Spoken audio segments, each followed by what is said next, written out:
If we could, please go ahead and call to order the regular meeting of the Seminole Airport Authority for Tuesday, June 12th, 2018.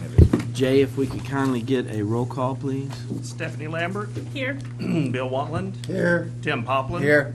Dee Dee Patterson. Here. John Kramer. Here. Chris Hansen. Here. Larry Church. Here. Corey Crabtree. Here. Shane Fisher. Here. We have a quorum. Consideration and action of consent agenda. Second. Roll call, please, Jay. Stephanie Lambert. Yes. Bill Watland. Yes. Tim Poplin. Yes. Dee Dee Patterson. Yes. John Kramer. Yes. Chris Hansen. Yes. Larry Church. Yes. Corey Crabtree. Yes. Shane Fisher. Yes. Motion passes. Are there any appearances or petitions from the audience for the Airport Authority? No current business. Do I have a motion for adjournment? Second. All in favor? Aye. Those opposed? If we could now please call to order the Seminole Gas Authority. Roll call, please, Jay. John Kramer. Here. Tim Poplin. Here. Dee Dee Patterson. Here. Bill Watland. Here. Corey Crabtree. Here. Stephanie Lambert. Here. Larry Church. Here. Chris Hansen. Here. Shane Fisher. Here. We have a quorum. Consideration and action of the consent agenda. Move to approve. Second. Roll call, please, Jay. John Kramer. Yes. Tim Poplin. Yes. Dee Dee Patterson. Yes. Bill Watland. Yes. Corey Crabtree. Yes. Stephanie Lambert. Yes. Larry Church. Yes. Chris Hansen. Yes. Shane Fisher. Yes. Motion passes. Are there any appearances or petitions from the audience for the Gas Authority? If not, do I have a motion for adjournment? Move. Adjourn. All in favor? Aye. Opposed? If I could now go ahead and call to order the Seminole Utilities Authority. Roll call, please, Jay. Dee Dee Patterson. Here. John Kramer. Here. Chris Hansen. Here. Bill Watland. Here. Corey Crabtree. Here. Tim Poplin. Here. Stephanie Lambert. Here. Larry Church. Here. Shane Fisher. Here. We have a quorum. Consideration and action of consent agenda. Move to approve. Second. Roll call, please, Jay. Dee Dee Patterson. Yes. John Kramer. Yes. Chris Hansen. Yes. Bill Watland. Yes. Corey Crabtree. Yes. Tim Poplin. Yes. Stephanie Lambert. Yes. Larry Church. Yes. Shane Fisher. Yes. Motion passes. Are there any appearances or petitions from the audience for the Utilities Authority? If not, under approvals and acceptances, bids, number 1, consideration and possible action to approve soliciting sealed bids for water and sewer infrastructure to service the new high school. We're ready to go. We're absolutely ready to go. As you'll recall, we're going to share in the cost. SEDC will be paying a portion, and part of the school bond will be paying the remainder of what it takes. So we're ready to receive the bid. I think we checked with legal counsel from the school, and they've told us that our bid process will effectively meet theirs. So we just need to provide them with a little bit of paperwork and saying that this is how we bid it out. So they'll be able to pay invoices on this as a result of our bidding. Motion to approve. Second. Roll call, please, Jay. Dee Dee Patterson. Yes. John Kramer. Yes. Chris Hansen. Yes. Bill Watland. Yes. Corey Crabtree. Yes. Tim Poplin. Yes. Stephanie Lambert. Yes. Larry Church. Yes. Shane Fisher. Yes. Motion passes. Under current business, number 2, consideration of possible action to approve the memorandum of agreement, release and waiver with David J. Barrett and Connie J. Barrett for the purpose of memorializing and finalizing the terms and conditions related to the acquisition of a temporary construction easement and permanent utility easement executed on March 20th, 2001 and filed of record with the Seminole County Clerk on March 21st, 2001. Okay, so this is a very long story that I'm going to put into 21 seconds.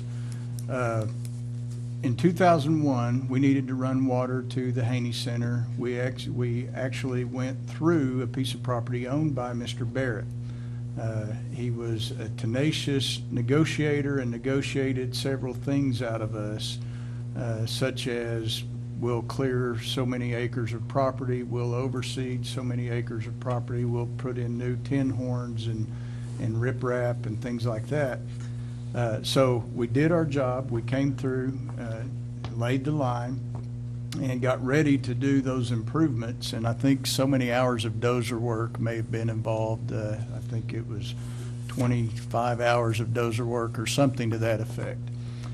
And we got ready to do that part of the agreement, and he said, now wait, I don't want it done yet. I'm going to build a home here, and once I get my home under construction, then I want you to do all this, because I don't want the concrete trucks and et cetera crushing everything that we've done. I said, no problem. Well, what is it? 17 years later, he came back and said, hey, you guys are going to try to run a new sewer line down through here as well, right? Well, you're going to need additional footage onto your easement, and plus you still owe me for what you didn't do last time. And so we got the calculator out and said, well, I'll tell you what, we really don't need the additional 50-foot construction easement, which would have made a total of 70 feet. We actually went out there with a respected contractor, and he said, that's no problem. We can stay within the original 20 feet, so don't pay him an extra $50,000 for a temporary construction easement. We can stay within that 20 feet. So that was exciting news. We saved a lot of money, but I still feel like we need to settle up on what we owed him in the original 2001 agreement. We did some negotiations and decided that the value of the improvements that we would have made in 2001 have a value of $15,000.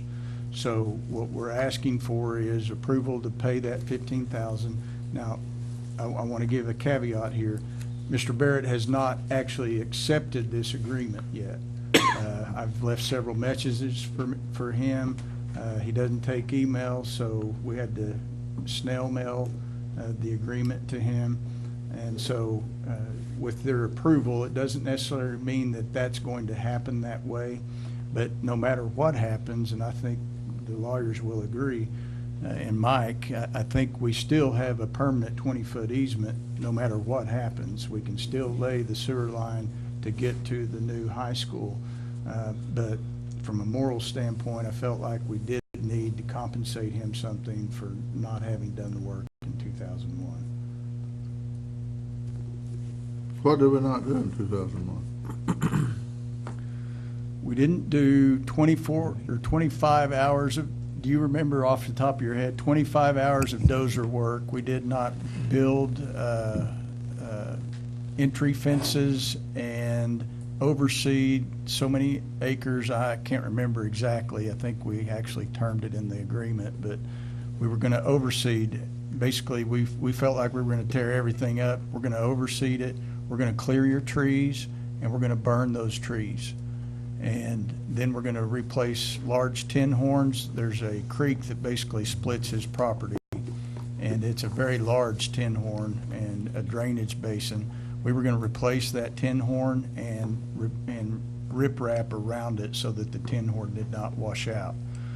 And so there was considerable amount of work left to do under that agreement that we did not do. We were waiting on him to tell us he was ready after he built his home. It ended up he never built the home there, so. Yeah. What's that $15,000 value today? If we had to do the work today, what's it worth? More than that. Well, I assumed as much, but Well, if I give you all my secrets, everybody will know how I negotiate. so what I was looking at is and there's no time limit on that. There is a time limit. Statute of limitations probably for Mr. Barrett to force the city to do what we initially agreed upon is probably long gone. You know, he got the benefit of the infrastructure that's been placed there, and it's probably enhanced the value of his property anyway. But I understand that you know, the city doing something everything to make it right. Sure. Just so that we do the right thing, so. I it's- got you. All right. Do I have a motion? I move to approve. I'll second that. Roll call, please, Jay. Dee Dee Patterson, Yes. John Kramer, Yes. Chris Anson, Yes. Bill Wantland, Yes. Corey Crabtree, Yes. Tim Poplin. Yes. Stephanie Lambert. Yes. Larry Church. Yes. Shane Fisher. Yes. Motion passes.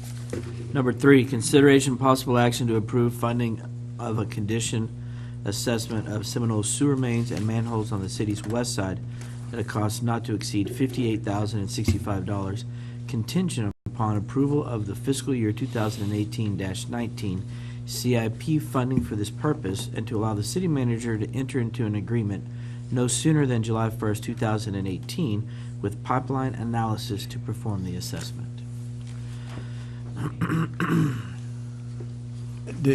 Is this the one we're dealing with CDBG on, and they don't want us to do this yet, right? That came in this afternoon, and we're not wanting to do this. If we So we could, wanna at table this this? time, we'd like to table that. We're going through a granting agency that has pretty strict guidelines on the steps that we need to take before we get the grant, and we may have overshot that a little bit. Okay. Do I- Move to table. Second. All in favor? Aye. Those opposed? Do I have a motion for adjournment? So moved. All in favor? Aye. Those opposed? We can now go ahead and call to order the Seminole City Council regular meeting. Roll call, please, Jay. Chris Anson. Here. Dee Dee Patterson. Here. Stephanie Lambert. Here. Larry Church. Sure. Tim Poplin. Here. Bill Wantland. Here. Corey Crabtree. Here. John Kramer. Here. Shane Fisher. Here. We have a quorum. We can please stand for the Pledge of Allegiance.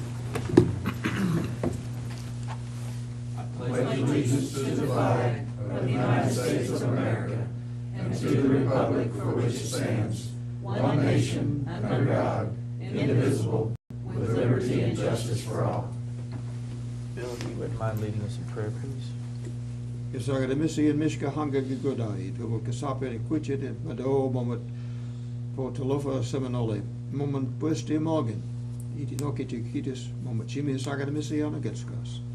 God, whose mercies cannot be numbered, accept our prayer of thanks for the city of Seminole and for all our people. Let us love one another, for you, God, our love. Amen. Amen.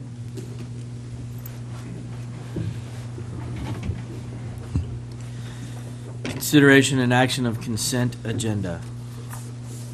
Move to approve. Second. Roll call, please, Jay. Chris Anson. Yes. Dee Dee Patterson. Yes. Stephanie Lambert. Yes. Larry Church. Yes. Tim Poplin. Yes. Bill Wantland. Yes. Corey Crabtree. Yes. John Kramer. Yes. Motion passes. Are there any appearances or petitions from the audience for the city council meeting? I'll go ahead and open up a public hearing for the proposed fiscal year 2018-19 consolidated budget for the city of Seminole and its associated authorities and funds.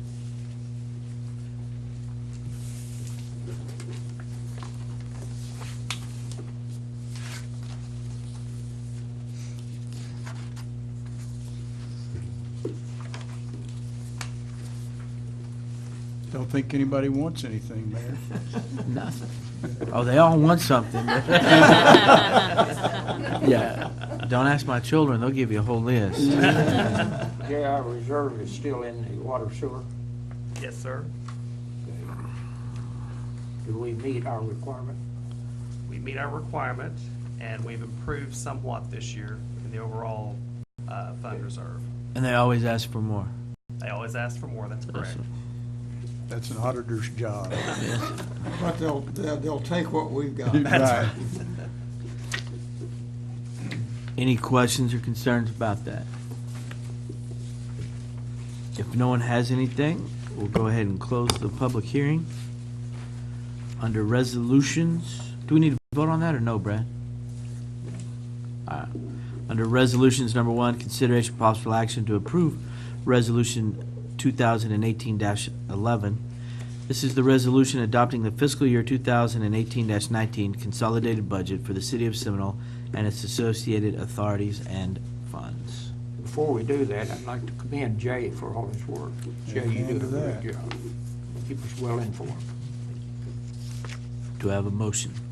I move that we accept. Second. A roll call, please, Jay. Chris Anson, Yes. Dee Dee Patterson. Yes. Stephanie Lambert. Yes. Larry Church. Yes. Tim Poplin. Yes. Bill Wantland. Yes. Corey Crabtree. Yes. John Kramer. Yes. Motion passes. Under ordinances, number 2, consideration possible action to approve ordinance number 1220, an ordinance adding section 4, Planned Unit Development District to Title 12, Planning and Zoning, section 3D, other zoning districts to the City of Seminole codes and ordinances.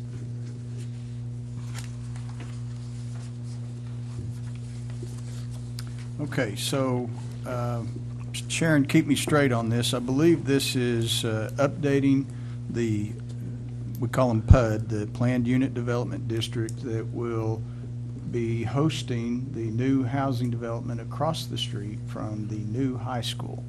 So we've updated those things and got it in place so that they are able to flex where they need to. It will operate, as I said, flexible, because if they go out, let's say they build 300 apartment units and they fill up in 30 days, they're going to want to build more apartments, okay? So they're going to get density out of that. If, however, they build 300 apartment units, it takes them 6 months or a year to fill them, they'll probably end up building more houses, single-family dwellings, and maybe even townhomes to fill the 300 acres. So this is an update to our code. It's going to be universal. I mean, anyone can use it. I'm just using that as a specific Sure. example. Will they have to come back for approval to make those changes? On the planned unit development, it's a flex plan, so they're going to give us a general idea of how many units they're going to do, but they would not need to come back to us. Okay. Any other questions, or do I have a motion? I move to approve. Thank you. Second. Roll call, please, Jay. Chris Anson, Yes. Dee Dee Patterson. Yes. Stephanie Lambert. Yes. Larry Church. Yes. Tim Poplin. Yes. Bill Wantland. Yes. Corey Crabtree. Yes. John Kramer. Yes. Motion passes. Number 3, consideration and possible action to approve ordinance number 1221, an ordinance changing the parking requirement for a high school from 1 parking spot per 2 classroom seats to 1 parking space per 3.5 classroom seats in accordance with International Zoning Code.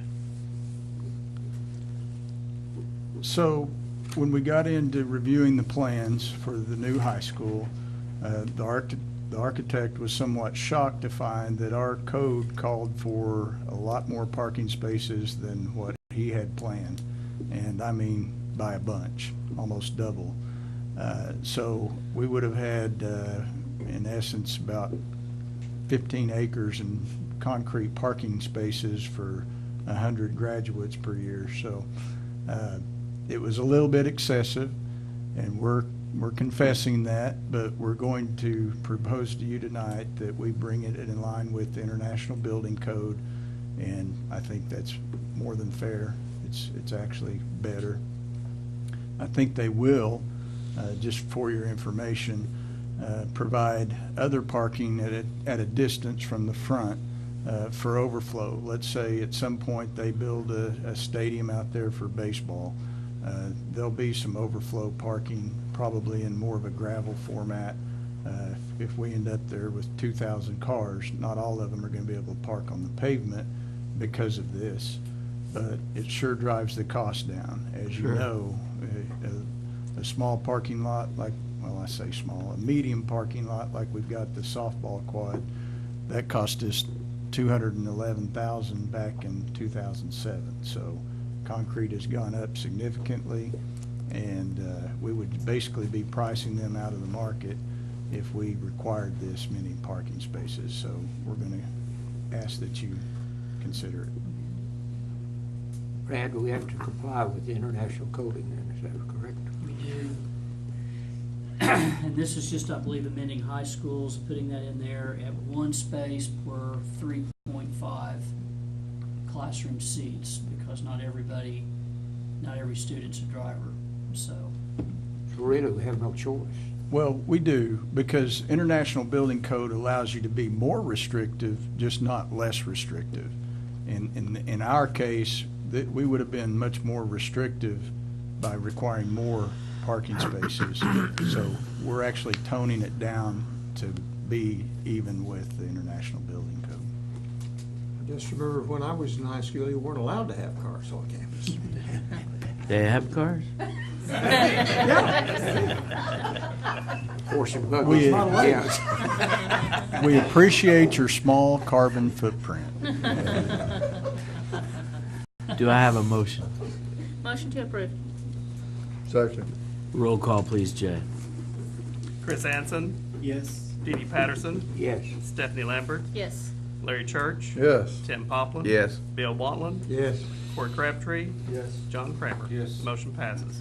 Under current business, number 4, consideration possible action to approve the memorandum of agreement, release and waiver with David J. Barrett and Connie J. Barrett for the purpose of memorializing and finalizing the terms and conditions related to the acquisition of a temporary construction easement and permanent utility easement executed on March 20, 2001, and filed of record with Seminole County Clerk on March 21, 2001. This may sound familiar.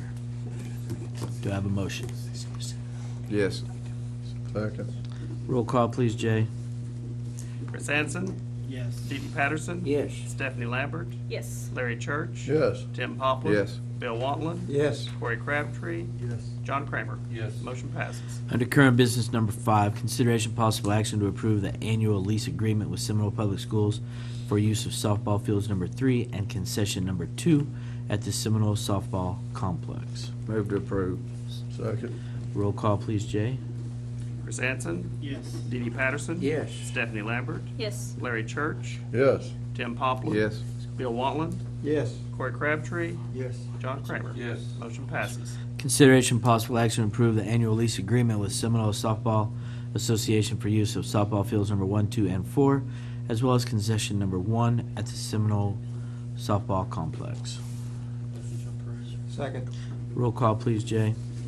Chris Anson, Yes. Dee Dee Patterson. Yes. Stephanie Lambert. Yes. Larry Church, Yes. Tim Poplin. Yes. Bill Wantland, Yes. Corey Crabtree, Yes. John Kramer. Abstain. Motion passes. Number 7, consideration possible action to approve the annual lease agreement with Seminole State College for the use of Oiler baseball field. Move to approve. Second. Roll call, please, Jay. Chris Anson, Yes. Dee Dee Patterson. Yes. Stephanie Lambert, Yes. Larry Church, Yes. Tim Poplin. Yes. Bill Wantland, Yes. Corey Crabtree, Yes. John Kramer. Yes. Motion passes. Under reports, city manager. Yes, sir. I just, Mike, give me the hours again on splash pad. Are we doing 10 to 5? 9 to 5. 9 to 5. You gave him an extra hour of cool water. So, as you may be aware, if you're a Facebook fan, we had a little bit of a lightning strike issue on the splash pad. It fried our circuit board. I want to be clear that the installation of what we had in there was actually perfect. But when you get a direct lightning strike like that, that's not going to matter. I mean, it can fry even the best structure. It's gonna hurt. But we think we're having it looked at by the experts. But we think a large part of our circuit board has been fried. We ordered enough parts to get it back limping. We will have to be running it by hand. So we are going to be operating from the hours of 9 to 5 by hand, and we're going to be out there doing everything we can to keep it open and give our kids a cool place to have some fun. I can also talk to, we had at one point had a supervisor out there to supervise what was happening. You know, we get a lot of complaints, a lot of grown-ups that are pushing kids out of the way, a lot of grown kids, 17, 18, standing in the way and not letting little kids play. It is for 11 years and under. Our supervisor out there lasted 2 hours, 3 hours maybe, and quit.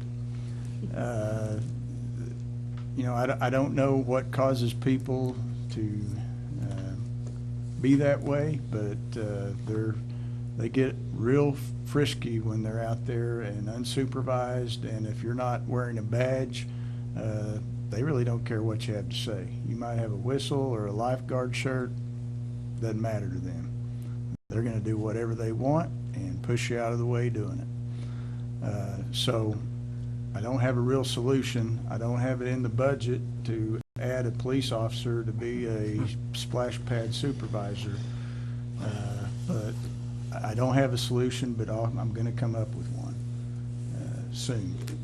So bear with me on that. I just want to congratulate everyone involved with the Gusher Days. I know there was, anytime you try to do an event, it's a huge undertaking. When you try to do 6 or 7 events at one time, I can't even fathom what that took. So I feel grateful to them for everything they did, both the Main Street folks and Epic, the Enviro Systems employees. They did a great job. Appreciate that. I also want to echo what Dee Dee had to say about Jay and the budget. You know, I tease him a lot about being a wizard, but in my heart of hearts, I really believe that. He does some amazing things. He's I mean, incredibly talented. We're lucky to have him, and I'm just real appreciative of Jay. I want to applaud again the efforts of our Main Street group. My understanding is they are now the new owners of the Aero Pump building. So if you've driven down by Don Ciro's, you may remember the old Aero Pump building. It was in a little bit of disrepair, and our Main Street group has now taken that over and will be making a farmer's market out of that. So in the very near future, you're going to see improvements being made. There's some talk about more grants, but I know that the Urban Renewal Authority has already allocated some money to begin the improvements. So real excited to see that. Along those lines, the Main Street Group has received a deed, or the Urban Renewal, I guess, has received the deed for the old Hardin Furniture lots across the street from Sherwin-Williams. That is being planned for the new building to go up. It'll be a 2-story, 12,000 square foot building. And the plan is to have 2 commercial businesses in the bottom with 4 flat apartments. Really, really sharp design. I've been fortunate enough to see the floor plan, and they actually did an exterior shot of it with the architect, and it looks fantastic. I can hardly wait. It's going to drive a lot of excitement to downtown and really to Seminole. During all the new construction with the high school, it's going to be a lot of fun to see happen. I want to remind everyone, I'm going to try to do this every month.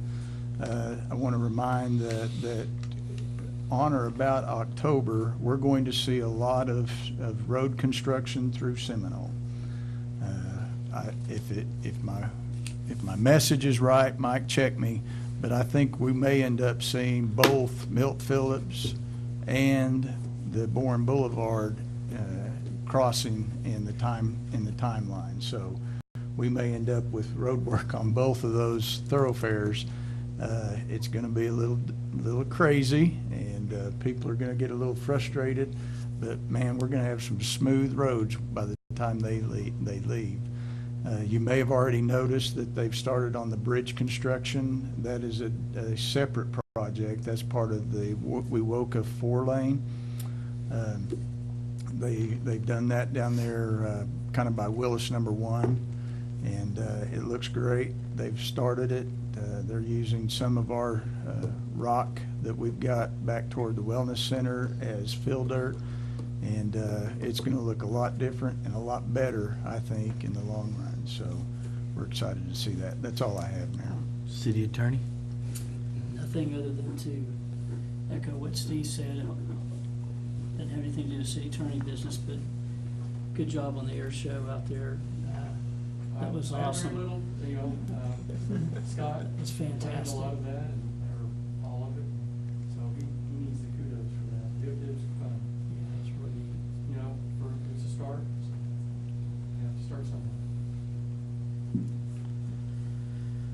Ward 1, Bill Wantland. I just want to say, first of all, thank you for bringing back Gusher Days. It was good to see them back. Good. I can remember a long time ago when we used to go for the parade and all the stuff downtown, and it was good to see that back again. And again, thank you to everyone in our city, managers, employees, everyone. We are blessed with people we have with us. Ward 1, Larry Church. Well, I'll echo all of that, and all the kudos to the staff, and I'm just glad to be here. That's all I can say. Thank y'all very much for what you do. Ward 2, Stephanie Lambert. Same thing. Thank you, guys. Thank you, Jay, for answering all of our questions and somehow pulling out, funding all of those things that were, or most of those things that were on the board. That was amazing. We were looking at that wondering whether we were going to even be able to do that, and you figured it all out. And the other thing is Gusher Days, and the only problem was the weather. Chamber of Commerce weather, come on. Hey, it wasn't hailing or sleeting or Well, that's snow. true. Yeah, that's true. But yeah, it was great. So thank you guys for all your work. Everybody who did that and everybody who helped out. All of you guys. Thank you. John Kramer. It's all been said. Ward 3, Tim Poppin. Yeah, it's all being said, but how many more rabbits you got in your hat, Jay? It's amazing. Now, they did good, and it's good to see Gusher Days back. I've talked to some people that are interested about getting involved and help doing some stuff, so we'll work on that. But it was a great start, and that's pretty much it. Thanks. Ward 3, Corey Crabtree. I'll echo that as well. Jay, this is my first time being involved with city budget, and to me, I thought it was gonna be a pretty rigorous thing, but you make it pretty simple. And it was great. It was pretty much painless to me, so I appreciate it. Ward 4, Chris Hansen. You talk about being rigorous. It used to be a little more difficult than this, but over the years, it's gotten much smoother. And this year's probably been the smoothest so far. But we passed the budget without any opposition, and I think people are mostly happy. You might ought to try to help the state of Oklahoma out. Not that I want to get rid of you. We need him here. That's all. Ward 4, Dee Dee Patterson. I don't have a lot, but I can't thank our employees enough, the ones that work for the city. They're great people. And Steve, you do a good job putting them in the right place. Thank you. Thank you. If I could, on the addendum, consideration of possible action to enter into executive session under Oklahoma Statute 25, Article 307B1, discussing the employment, hiring, appointment, promotion, demotion, disciplining, or resignation of any individual salaried public officer, employee, city manager. Do I have a motion to enter into? So moved. Second. All in favor? Aye. Those opposed?